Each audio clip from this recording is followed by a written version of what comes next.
vont mourir, qui dans des camps, qui en se battant. C'est un détail. Nous, on refait la carte du monde, on se partage l'énergie, toi de ce côté, moi de l'autre, etc. De toute façon, la piétaille, plus on s'en débarrasse, moins il y en a à nourrir. Donc, ça, on ne vous le dira pas. On ne vous dira pas que cette guerre, c'était tout simplement encore une guerre pour se partager, tout simplement, les ressources du monde. Ce n'était pas une guerre de croisade des démocraties, de sauver qui que ce soit. Il faut arrêter le cirque là. Et puis le temps passe, cette guerre s'arrête, et là on arrive à un point clé de l'histoire. C'est donc ce fameux bombardement d'Hiroshima et cette puissance atomique. Alors, le problème qui se posait à nos pauvres Anglais, De Gaulle était très contrit, il était vexé, il n'était pas vraiment bien reçu à Yalta, il était perçu du tout d'ailleurs, hein, c'est plus simple. Hein. C'était Churchill, Roosevelt et Staline.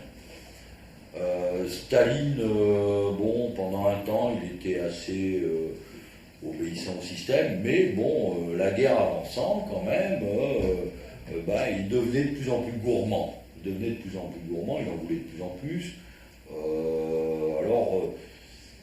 On arrive à des concessions, par exemple, vous verrez que contre le Japon, il obtient des concessions territoriales assez importantes. Dans cette fameuse guerre contre le Japon, il n'a pas tiré un coup de fusil. Contre le Japon. On lui donne des concessions territoriales, alors qu'on sait déjà que la bombe atomique, qui s'appelait Little Boy, qui était chargée sur l'avion qui s'appelait Enola Gay, était prêt à être tiré sur le Japon. Un mystère restera toujours, c'est qu'on avait la reddition du Japon, avant qu'on tire les deux bombes atomiques d'Hiroshima et Nagasaki. Et pourquoi ils ont tiré ces bombes atomiques? Certainement, peut-être, si on y réfléchit bien, pour arrêter un petit peu Staline, qui devenait vraiment trop gourmand dans cette affaire-là. On lui avait fait cadeau déjà, on avait sacrifié la moitié de l'Europe, parce que nous, les Européens, on sera toujours sacrifiés, rassurez-vous, c'est ce qui se passe aujourd'hui. Hein. Les Américains nous sacrifient, comme ils l'ont toujours fait. Hein. Je suis désolé de vexer les américanophiles, mais on a toujours été la piétaille des Américains et des Anglo-Saxons, hein, de toute façon. Hein. Donc, ils ont tiré la bombe atomique sur les Japonais. Ils avaient déjà la reddition avant, mais on tire quand même. Peut-être ça a calmé Staline, qui était un petit peu trop gourmand. Peut-être il fallait que le monde entier sache, tout le monde devait savoir qu'en fait ils avaient la puissance atomique.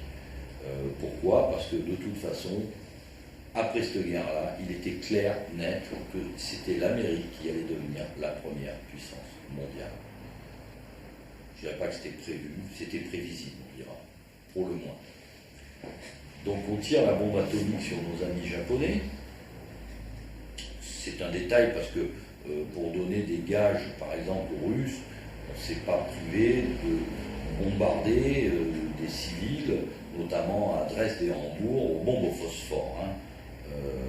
Si quelqu'un sait ce que c'est une bombe au phosphore, c'est pas compliqué. Ça vous tombe sur la maison, tout brûle, vous pouvez vous jeter dans l'eau, vous continuez à brûler dans l'eau.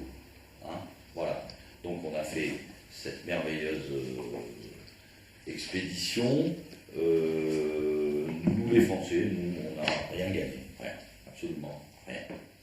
À Yalta, d'ailleurs, ils avaient déjà décidé le démantèlement même des empires coloniaux. Après, on va faire des pseudo-guerres de décolonisation. La décolonisation était déjà décidée à l'avance. Tout simplement, il était hors de question que la France garde son empire colonial. Il y avait trop d'énergie dans cet empire colonial et on ne pouvait pas laisser monter la France en puissance. Le monde était déjà partagé. À ce moment-là, on se retrouve, on fait ce comédie de Nuremberg, on met en prison certains, on fait semblant, si vous suivez l'histoire, puisque vous allez vous intéresser un petit peu au contrôle de la nourriture, vous verrez qui est Fritz Termer, je veux dire, celui qui a inventé ce fameux slogan au-dessus d'Auschwitz, à Marfrei, le travail rend libre. N'est-ce pas? On rentrait à Auschwitz, on avait ce magnifique panneau, on rentrait dans ce camp, le travail rend libre. Merveilleux. Donc ces gens-là, vous inquiétez pas, vous allez les retrouver dans pas longtemps, sur un autre sujet. Donc à ce moment-là, on sort de cette Deuxième Guerre mondiale, et qu'est-ce qui s'est passé? On s'est encore une fois partagé le monde. Personne ne peut le contester, c'est le partage du monde. Ce partage du monde, la question numéro 1, c'était le pétrole. La question de l'énergie de remplacement ne se posait pas à l'époque, du tout, en aucune manière, ni de la quantité, ni du prix, il coulait à profusion. Le tout, c'était de se le partager. Il fallait rentrer, je dirais, dans le 21e siècle le plus fort possible. La question qui se posait à ce moment-là, ce n'était pas celle-là, c'était plutôt la question de la puissance financière qui allait monter dans le monde. La question de la puissance financière, la question de la puissance de l'argent, puisque on savait déjà à ce moment-là que le contrôle de l'énergie était déjà pacté. C'était pacté, c'était terminé. On savait qui avait l'énergie. Il fallait maintenant prendre le pouvoir. On avait donc le contrôle de toutes les nations. On avait l'énergie, toutes les nations étaient sous la botte, inexorablement, des puissances qui détenaient l'énergie. Les puissances qui détenaient l'énergie, il y en avait surtout une, c'était les Américains. Tout le reste, ils avaient le contrôle absolu sur les nations. Et il y avait un petit peu derrière quand même les Russes qui ont du pétrole, mais qui n'avaient pas encore la bombe atomique. Voilà où on arrive après la Deuxième Guerre mondiale. Bon, alors on va vous faire une petite conclusion. J'espère que on aura une contradiction pour vous expliquer qu'il n'y a pas une volonté de contrôle de l'énergie. On pourrait aller plus loin, donc en expliquant que, bien entendu, ceux qui veulent peuvent croire qu'on allait en Irak pour libérer les Irakiens. On peut croire, c'est comme vous voulez. Vous pouvez croire également que les incidents qu'il y a eu dans le Caucase, il n'y a pas très longtemps, entre les Russes et les Américains, c'était pour libérer je ne sais plus quel peuple, tout le monde a oublié le nom. C'est pas parce qu'il y a du pétrole là-bas du tout, c'est pas parce qu'il y a du pétrole que les Russes sont intervenus rapidement en disant maintenant stop, hein. C'était certainement pour la liberté des peuples. On peut imaginer également qu'actuellement, on est en Afghanistan, parce que c'est également la route obligée des pétroles du Caucase et de ces régions-là. C'est certainement pour lutter contre les talibans. On sait très bien avec quelle énergie on a lutté pour la liberté, c'est bien, mais certainement pas pour le pétrole.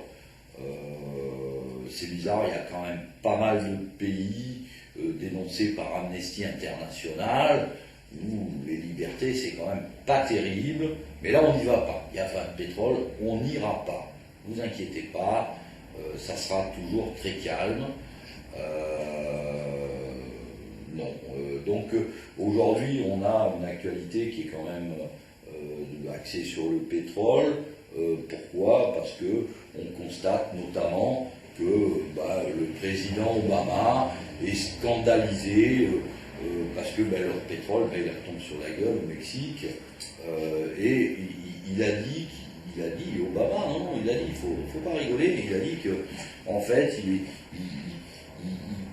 pensait qu'il y avait quelques collusions entre les sociétés qui donnent les droits de forage et les majors du pétrole.